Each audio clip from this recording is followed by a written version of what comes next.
Wayang tidak bitah. Meluruskan wayang itu bitah. Pengkajian diri oleh Abdul Hadis Anza Mintahan bin Abdul Latif pada tanggal 6 Agustus tahun 2022.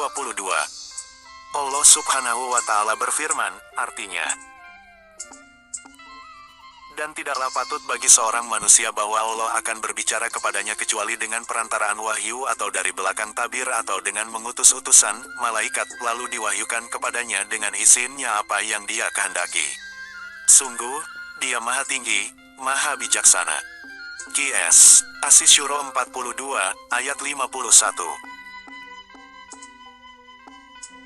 Dalam pengkajian tasawuf atau pengkajian diri ini sangat sulit untuk diyakini oleh pada umumnya karena kalau kita mengkaji ilmu ini maka dengan sendirinya semua yang kita pelajari terutama Islam aliran itu pasti akan ditinggalkan karena yang dikupas atau yang dipelajari itu adalah ayat Al-Quran yang agung sebagai petunjuk yang nyata dari Allah Subhanahu wa Ta'ala. Ilmu tasawuf itu kadang bertentangan dengan ilmu fikih. Karena ilmu tasawuf adalah di mana Al-Quran ayat-ayatnya ada yang dirahasiakan oleh Allah Subhanahu wa Ta'ala yang tidak terjangkau oleh pemikiran umat Islam pada umumnya. Biasanya Allah Subhanahu wa Ta'ala meletakkan kalimat rahasia itu pada tanda-tanda atau pada perumpamaan. Inilah sesuatu pengkajian para ahli tasawuf. Pemahaman-pemahaman itu biasanya tidak diterima oleh ahli ilmu fikih apalagi yang menganut agama Islam. Aliran ini tidak mungkin diterima, misalkan kaum Wahabi, Salafi serta orang awam ini dipastikan ditolak dengan berbagai macam alasannya, bid'ah dan lain sebagainya. Mereka tidak memahami bahwa ilmu Allah Subhanahu wa Ta'ala kalau dikaji dari awal kejadian alam ini para orang mencari kebenaran oleh para ulama, kiai, ustadz bahkan para pencari ilmu Allah Subhanahu wa Ta'ala hingga kiamat tidak akan selesai. Maka bagi umat manusia jangan sampai saling merendahkan kalau yang dikajinya adalah tafsir Al-Quran karena Allah Subhanahu wa Ta'ala sendiri mengatakan dalam firman-Nya Quran surat Ad-Duhan 44 ayat 58 yang artinya, sesungguhnya kami mudahkan Al-Quran dengan bahasamu supaya mereka mendapat pelajaran.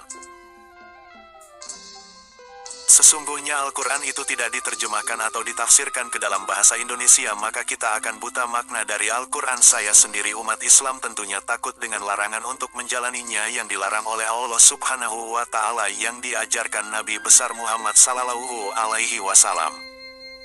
Dan juga kalau kita mau mengerti, Allah Subhanahu wa Ta'ala pun memberi petunjuk sebagaimana Quran surat Al-Qiyamah 75 ayat 18 artinya, apabila kami telah selesai membacanya maka ikutilah bacaannya itu.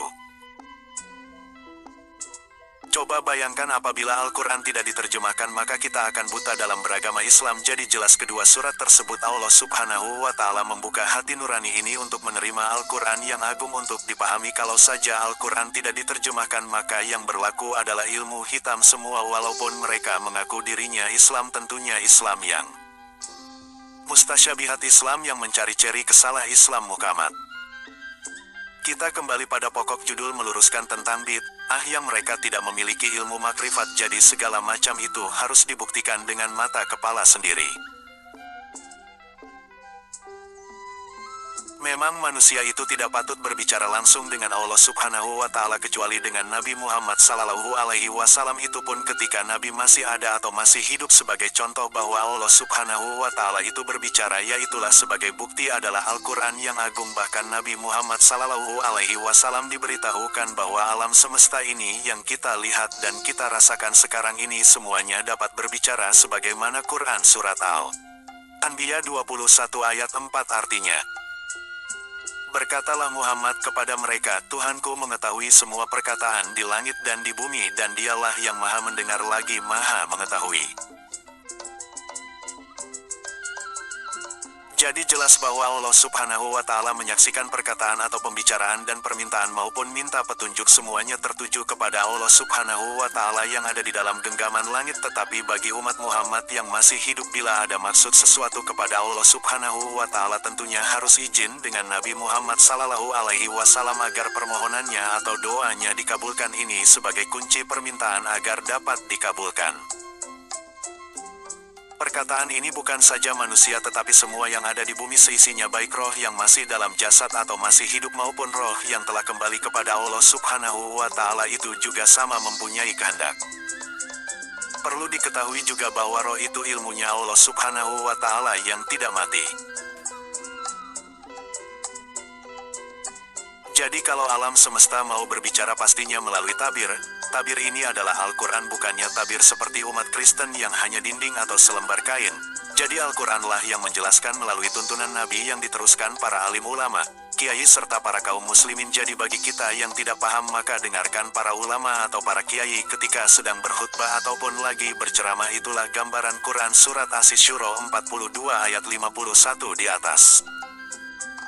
Mari kita membuktikan yang dikatakan Wahabi seperti wayang itu bita bagi yang mengikutinya haram menurutnya Wahabi. Wayang kulit yang gambarkan sebagai para tokoh serta kayu untuk membantu menegakkan wayangnya inilah yang dikatakan haram dan bita. Mari kita masukkan ke pengkajian tasawuf. Ingat bahwa benda yang mati dan dimatikan itu rohnya mati atau tidak bisa bicara atau tidak bisa bicara. Coba perhatikan Quran Surat Al-Anbiya 21 ayat 4 artinya. Berkatalah Muhammad kepada mereka, Tuhanku mengetahui semua perkataan di langit dan di bumi, dan dialah maha mendengar lagi maha mengetahui.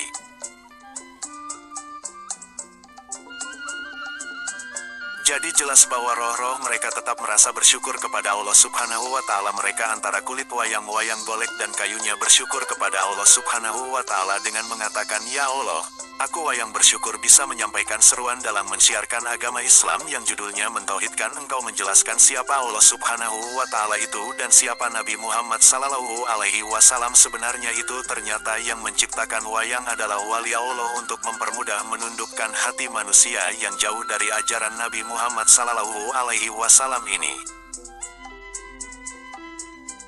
Intinya mereka itu membiarkan wayang dan musik sejenisnya. Mereka takut mengingat dengan cerita atau lakonnya itu tentang menyebarkan ajaran Islam beraliran tasawuf, karena dalangnya itu adalah para kiai Nahdlatul Ulama, ahli bidang agama Islam. Sedang musik diharamkan ya karena seperti rebanaan, kasidah serta yang mengandung Islam. Nahdlatul Ulama inilah yang mereka penganut agama aliran. Intinya bahwa benda mati sebenarnya menunjukkan bahwa makhluk boleh mati tetapi roh tetap hidup, karena roh itu ilmu Allah Subhanahu wa Ta'ala yang akan mempertanggungjawabkan selama hidupnya. Dan bagaimana kalian matinya? Apakah karena aku Allah Subhanahu wa Ta'ala? Apakah kematian kalian dibunuh oleh manusia ataupun dibinasa oleh hewan? Inilah bukti yang akan menyampaikannya, baik roh yang berada atau menyatu dengan jasad atau roh yang berada di sisi Allah Subhanahu wa Ta'ala tetap dalam keadaan hidup dan berkata-kata seperti pengaduan maupun berdoa bagi yang masih perlu pertolongan. Tetapi roh yang berada di sisi Allah Subhanahu wa Ta'ala itu yang mengerti adalah Allah Subhanahu wa Ta'ala itu sendiri, sebagaimana Quran Surat Al-Anbiya 21 ayat 4 di atas. Makanya setiap agama Islam aliran mereka tidak suka dengan ilmu tasawuf, karena apa-apa yang mereka bitahkan itu terbantah. Lalu perhatikan alat musik seperti suling, gitar, serta biola. Benda tersebut berbicaranya melalui yang ahli menggunakannya, sehingga hampir sama dengan pembicaraannya manusia yang mengundang perasaan seseorang. Dan kalau ahli bid, sulit untuk mempercayai karena mata dan telinganya terkunci atau dikunci oleh setan demi untuk mempertahankan bid. Hanya kedua kalimat yang dirahasiakan oleh Allah Subhanahu wa Ta'ala, yaitu kalimat pada surat Al-Baqarah, yaitu Alif Lam Mim. Kalimat tersebut menyinggung umat sebelumnya yang artinya Allah bukan Muhammad. Nah, itulah yang namanya ilmu. Bila dikaji Allah Subhanahu wa Ta'ala pun akan menambahkan ilmu yang kita punya. Demikian pengkajian Abdul Hadis An Samintahan bin Abdul Latif. Dikirim dari catatan tugas.